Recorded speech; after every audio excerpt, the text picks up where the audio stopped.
नमस्कार, मैं ट्विंकल मिश्रा और आप देख रहे हैं HW न्यूज। असम के सीएम हेमंत बिस्वा शर्मा और सदगुरु ने रात के समय असम के कांजीरंगा राष्ट्रीय उद्यान में उस समय सफारी की जिस समय वहां जाना प्रतिबंधित है। और जब दो एक्टिविस्टों ने उन पर आरोप लगाया कि उन्होंने वन्यजीव संरक्षण अधिनियम 1972 जानवरों की सुरक्षा और उनके आवास को अपेक्षाकृत अछूता रखने के लिए जो एक निर्धारित समय रखा है, उसके बाद राष्ट्रीय उद्यान के अंदर प्रवेश करना और सफारी पर्यटन का नियम तोड़ना है, तो इन आरोपों से हेमंत बिस्वा शर्मा और सदगुरु ने साफ इनकार कर दिया।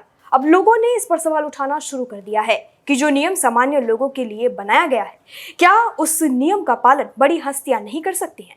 इतना ही नहीं, इन आरोपों पर असम के सीएम और वहां के अधिकारियों का भी बयान सामने आया है। चलिए बताते हैं क्या है पूरा मामला, लेकिन उससे पहले मैं आपसे अपील करूंगी कि इस खबर को आप बड़े पैमाने पर शेयर जरूर करें और आपसे अपील है कि अगर आप हमें YouTube पर देख रहे हैं तो हमें सब्सक्राइब करें और अगर Facebook पर देख रहे हैं तो हमारे पेज को लाइक और फॉलो जरूर करें। साथ ही अब आप हमारी सभी खबरें, वीडियो और लाइव टीवी को एक क्लिक पर HW ऐप पर देख सकते हैं, जिसे आप प्ले स्टोर से डाउनलोड कर सकते हैं। चलिए आगे बढ़ते हैं, बताते हैं क्या है पूरा मामला। आपको बता दें, एक्टिविस्टों ने दावा किया कि वन्यजीव संरक्षण अधिनियम 1972 जानवरों की सुरक्षा और उनके आवास को अपेक्षाकृत अछूता रखने के लिए एक निर्धारित समय के बाद राष्ट्रीय उद्यान के अंदर सफारी पर्यटन पर प्रतिबंध लगाता है।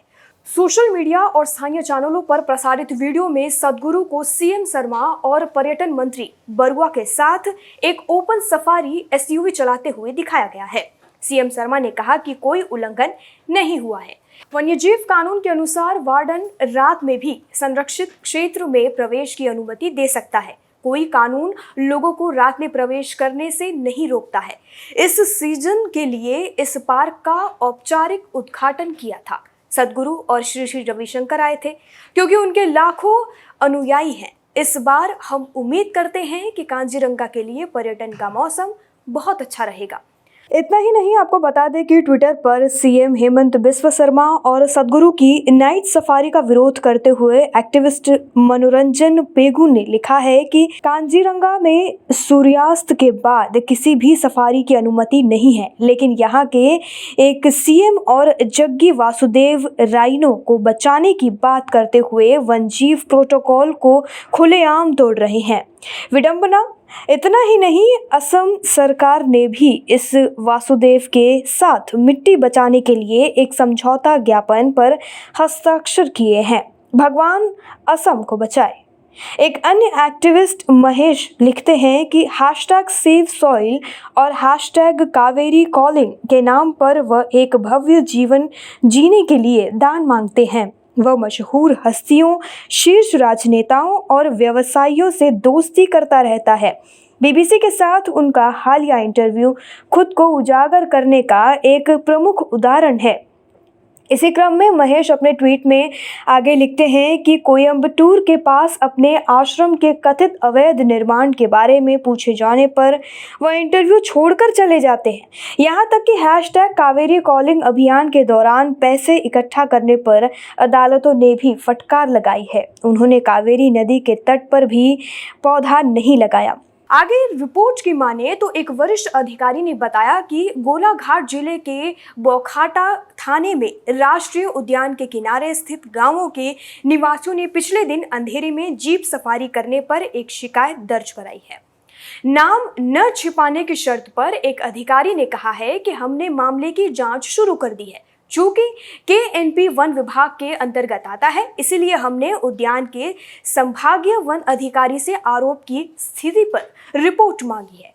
उन्होंने कहा, लोगों को आरोप लगाने का अधिकार है और इसी आधार पर जांच की जाएगी। शाम के बाद जीप सफारी के आरोप का जिक्र करते हुए अधिकारी ने कहा, यह एक आधिकारिक कार्यक्रम था और कभी-कभी इस तरह के आयोजन थोड़ी देर से चलते हैं।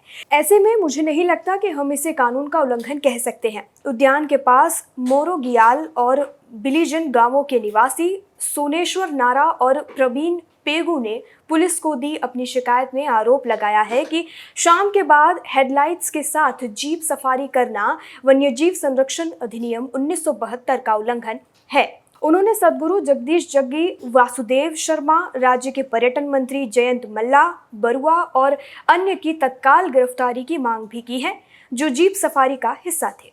रिपोर्ट की माने तो इस मामले में ईशा फाउंडेशन से संपर्क करने पर जवाब आया कि सद्गुरु को कांजीरंगा राष्ट्रीय उद्यान से जुड़े समारोह के लिए आमंत्रित किया गया था।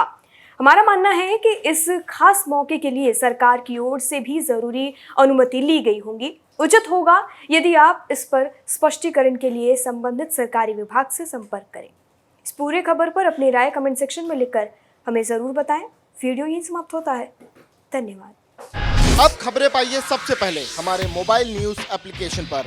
एंड्रॉइड या iOS प्लेटफॉर्म पर जाइए, HW न्यूज नेटवर्क को सर्च कीजिए, डाउनलोड कीजिए और अपनी सुविधानुसार भाषा का चयन कीजिए। खबरों की भीड़ में अपने काम की खबर पाते रहिए।